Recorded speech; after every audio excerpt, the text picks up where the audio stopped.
Welcome back. Well, President Trump has a message for Democrats. Support Nancy Pelosi. Yeah, the president tweeting this. Democrats, please do not distance yourself from Nancy Pelosi. She is a wonderful person whose ideas and policies may be bad, but who should definitely be given a fourth chance. She is trying very hard and has every right to take down the Democratic Party if she has veered too far left. Someone who's good enough, tries hard enough, and doggone it, he's a great guy. Greg Gutfeld here to weigh in. Co-host of The Five, author of the brand new book, The Gutfeld Monologues, classic rants from The Five. How'd you come up with the title?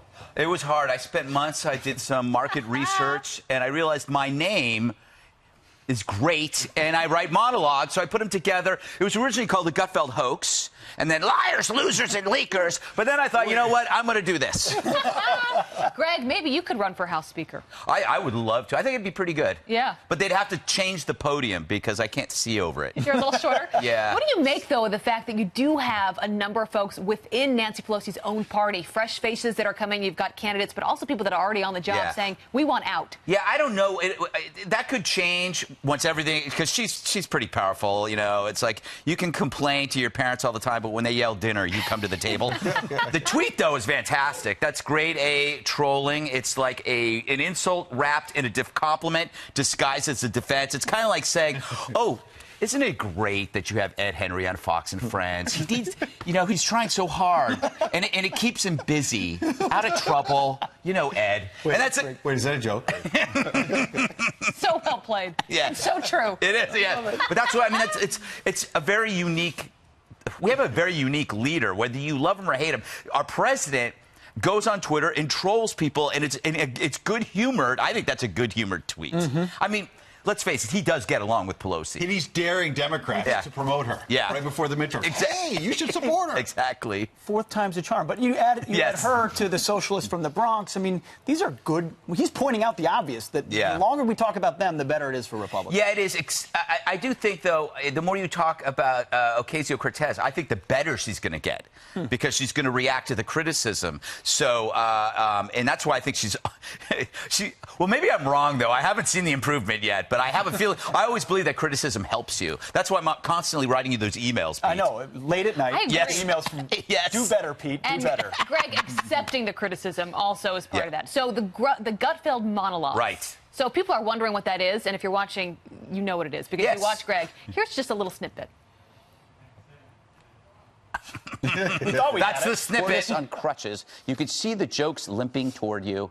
The dinner's now just old news. Good job, Santa Barbara. Like the straws you try to ban, you suck.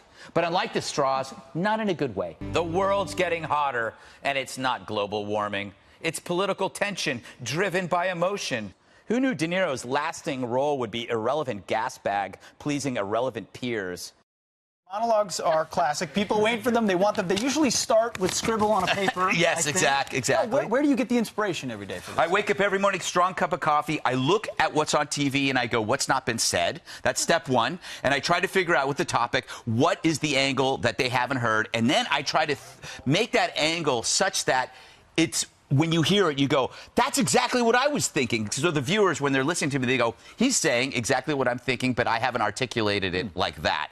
So it's a two-step process. What's not been said and what matches the unspeakable truth that lives inside your heads. How much do you mention robots and unicorns in the book? I think about 40% of the book is robots, 30% is unicorn. Oh, good. Yeah, and then the rest is Trump. The rest is Trump. But let's be real here. Your mind works on another plane of analogies and comparisons. Where do you come up with some of this, the comparisons you use to make things relevant? Well, I come up with them when I pretend. I use this tip, and I mentioned in the book. I pretend that I'm drunk because do you know that you always have an opinion or a comparison when you're slightly tipsy? So true. So I just sit there and I go, okay, the Democratic agenda is as thin as Brian Stelter's hair. You know, something like that. A line that I've often used. Sorry, Brian. But we get along. But anyway, that's what happens. So you just keep... And also, I'll step into the hallway of our pod. And if I can't think of something, so I'll start the sentence. You know, and I'll say, like, you know, I don't know, the Democratic agenda is as bloated as, and then someone will say, Michael Moore after 3 pizzas. And I go, nah, that's too obvious. Besides, I used that yesterday. But that's how you do it. You play ping pong with your coworkers. It's very good to help with people. I won't be making jokes about The View anymore, though, Abby, as long as you're on it.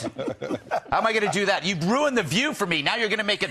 Well, I like Megyn, too, but... Greg, I love you. That might be our rap signal. All right, go buy a Gutfeld Monologues. Gutfeld on the stage. Get more Greg in your life. You're going to see this morning. Love you guys. Thanks for getting up early for us. Oh, my pleasure. All the Earliest time. on a Saturday. The Trump monologues. Check it out. All right. Meanwhile, I'm just kidding. The Gutfeld monologues.